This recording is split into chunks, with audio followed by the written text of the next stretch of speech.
Hey everyone, it is Catherine V. Holmes from How to Draw Cool Stuff.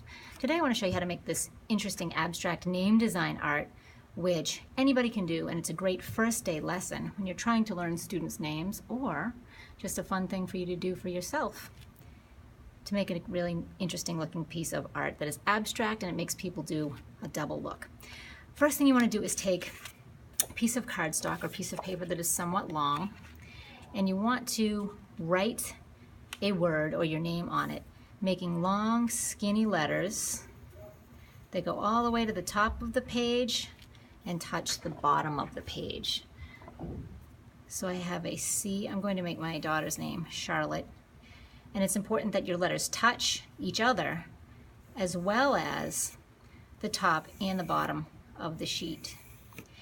I am doing this somewhat dark because I know that when I draw in pencil it doesn't always come out with the video equipment that I use, so I am drawing this dark, but you definitely want to do this somewhat light. So I have C-H-A-R-L, O, remember everything's touching, T, top to bottom, it's kind of tough when you get near the edge, T, E.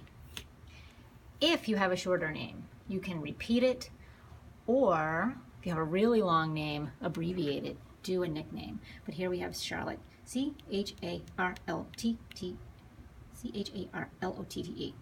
Next, you want to pick 4 colors.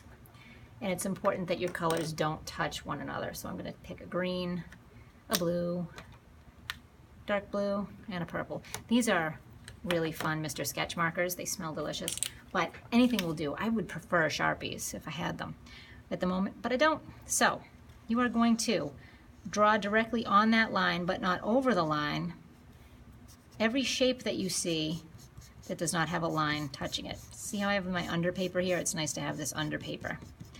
This is my first color, green. Next, inside the C area where it touches the H, I'm going to go ahead and do my light blue.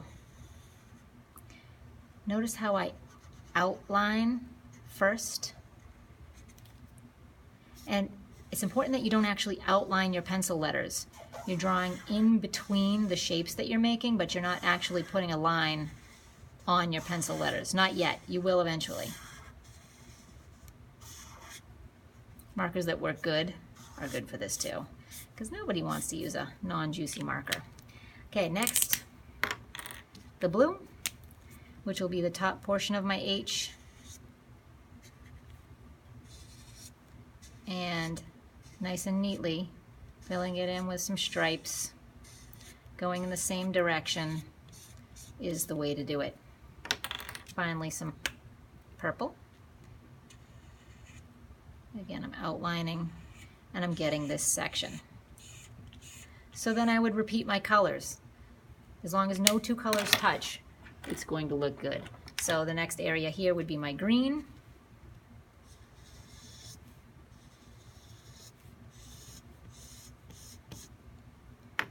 My light blue. Dark blue, purple, so on and so forth. If it helps, I would definitely do it step by step and not try to do all of this color, then all of the other, because chances are you're gonna mess up a little bit. So you could help too if you wanted to do, your blue is gonna go here, 1, 2, 3, 4, 1, 2, 3, 4, and then you're done with the blue. Same thing with the light blue.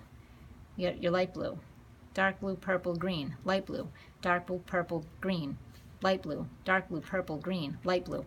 You can do that if it helps. You should end up with something like this, which is not extremely readable, but it will be in just a moment when we add the special touch, the golden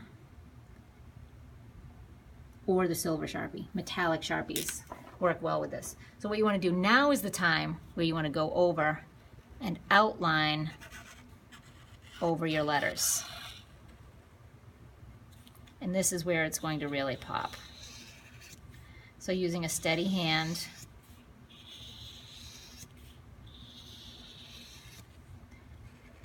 a metallic Sharpie that works well Sometimes you get those metallic Sharpies, especially the gold ones, and they look somewhat greenish. Definitely get one that works well. It's nice and juicy.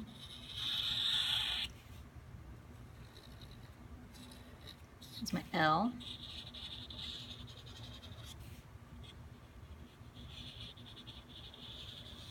O.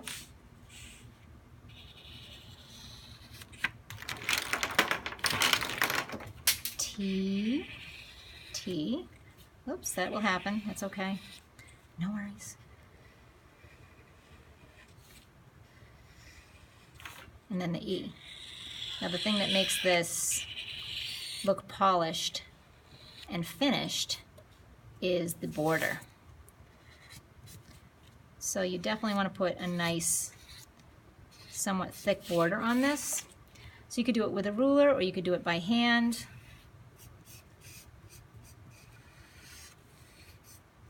So it gives it a little frame.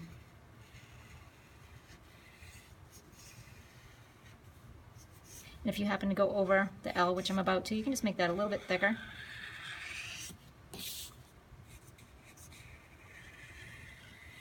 And see how I'm turning the paper?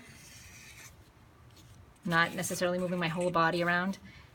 Turn the paper as needed to get yourself that nice straight line. You know what will work best for you. So move your body to make it work for you. And there, we almost have it. I'm going to thicken up these T's also up here.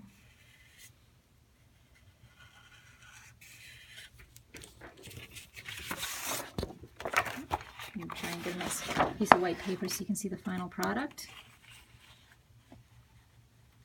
I will probably do this with either the 3rd grade or the 4th grade, but for the 5th grade or above, I do larger paper with 3 lines. So I would have it repeating, and it would be a 3-line piece of art, and it would look really that much more cool.